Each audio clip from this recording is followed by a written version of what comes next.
Hi everyone, welcome back to my channel, where you watch me draw and I talk about whatever. Recently, I've been getting back into One Piece. I've been catching up on my rewatch, and with all the announcements for the second and third season of the live-action series, it's just been on my mind a lot lately. Why don't I start the speed draw and I can talk over it, because this one is kind of a longer one. So, almost 2 years ago now, I was really feeling the call of character design, and I made a bunch of One Piece original characters. I started out with Issa, the captain, low-key a self-insert, whose design is based on a white tiger. She's a worst generation OC, and her crew is the Tiger Pirates, consisting of Vice Captain Santiago, Dr. Ripley, Avery the shipwright, and Vaughn the navigator. It's a 5-person crew because I got lazy and didn't want to draw more characters. Also, I've said this before somewhere, but this crew is like if you took the characters of 2016 Voltron, put them in a blender, and poured it back out. Basically, I did the "can I copy your homework? Yeah, but change it up a little" meme. Okay, so you might have seen that. My original idea for this week's piece was actually to draw my OCs in the style of One Piece. But this isn't the first time I've tried doing it, and for some reason, I find this style particularly difficult to emulate. If you've seen any of my other work from this channel or otherwise, I've done style copies before. There's a whole playlist just for my Marvel Rivals designs, and I made a Star Wars OCs in different Star Wars art styles challenge before. And I never struggled with these the way I do with the One Piece art style. One would assume that Oda's more simplified style would make it easier to emulate compared to the ones I mentioned, but for some reason I can never do it in a way that I like. So I gave up, if that wasn't clear, and I just decided to go with my own art style. Another reason why I struggled with this piece was because I wasn't happy with the composition, particularly with the positioning of Avery. She's a baby of the crew, and originally I wanted to have Issa sort of patting her head, but I couldn't figure out how to make it not look like she was dribbling Avery's head like a basketball. I ended up making the canvas even larger to fit the new position of the characters, so like half the reason this piece took as long as it did was because of the sketching and resketching I had to do, just for composition reasons. I think the original unedited time-lapse from Clip Studio Paint was almost 15 minutes long.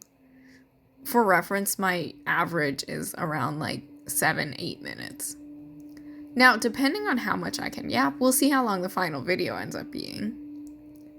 Okay, going back to the actual characters, to be honest, they barely count as One Piece OCs, because they have no lore that's related to the main plot at all. Like I said before, this started as a character design challenge for myself, but I think maybe it would be fun to draw these characters more often and see where their story goes. But as it stands now, everything I have about these characters are pretty surface level.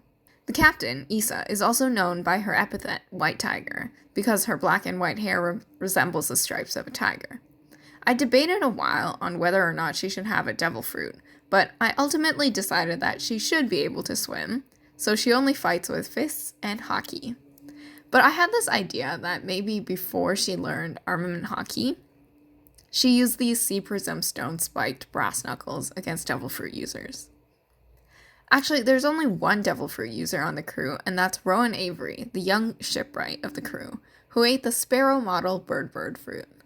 I added a couple of feathers in the foreground in this piece, like maybe she had just transformed out of her bird form or something. But she's a relatively young shipwright because she's actually the second shipwright of the crew, the first being the one who built the Tiger Pirates ship, and her mother, who disappeared mysteriously some time ago. Speaking of the ship, I still haven't come up with an actual name for it, so if you have any suggestions, please leave them in the comments for me to steal. The vice captain of the ship is Kit Santiago, aka Red Eye Santiago, who has red-colored eyes. I mean, who would have guessed, right? He also has both a star-shaped scar on his torso and a star-shaped tattoo over his left eye. Nobody really knows which he got first, but either way, he must be very committed to the aesthetic. He and Issa grew up on the same island and became childhood friends who promised to set sail together one day. Issa probably knows about the scar tattoo ordeal, but she tells a different story every time someone asks. Becker Vaughn is a navigator of the Tiger Pirates and also the tallest crew member. I didn't mention this earlier, but when I designed these OCs, I was very particular about including their heights. One Piece is full of crazy tall characters, so I guess it was very important to me. I don't have much on Vaughn's character, but I think he's the type that's always itching for a good fight. Lastly, we have the Doctor, aka Kaden Ripley. I'm pretty sure her name was inspired by Critical Role from Dr. Anna Ripley, but since One Piece names are Japanese, the surname comes first. Technically, Ripley is the first name of my character, so it's different, you know? Ripley is also a member of the Three-Eyed Tribe. Many people have tried to kidnap and sell her, or use her to read the poneglyphs, so she usually keeps her third eye covered. I was really fascinated by how this third eye awakening thing works, and the One Piece story hasn't brought this up since Pudding, so I'm really curious how this will play into the final arcs. I'm noticing that I've given all the crew members first and last names, but the captain only has her first name, which is ironic considering she was the first one I came up with. If I don't wait another 2 years before coming back to these characters, then I should probably try to come up with something soon. Or maybe it's because I haven't finished naming her that I haven't come back to these OCs until now. Either way, I'm glad I did, and now I can enjoy looking at them, being all chill, sailing towards a beautiful, implied sunset. And now you can too, because here's the final render. If you enjoyed this video, leave a like and subscribe to the channel. If you have any suggestions for video ideas, you can let me know in the comments below. Follow me on Instagram at KaylinVerse to see the rest of my work, and you can also find my stuff for purchase on Redbubble and InPrint, so make sure you check those out. And thanks for watching. I will see you next time.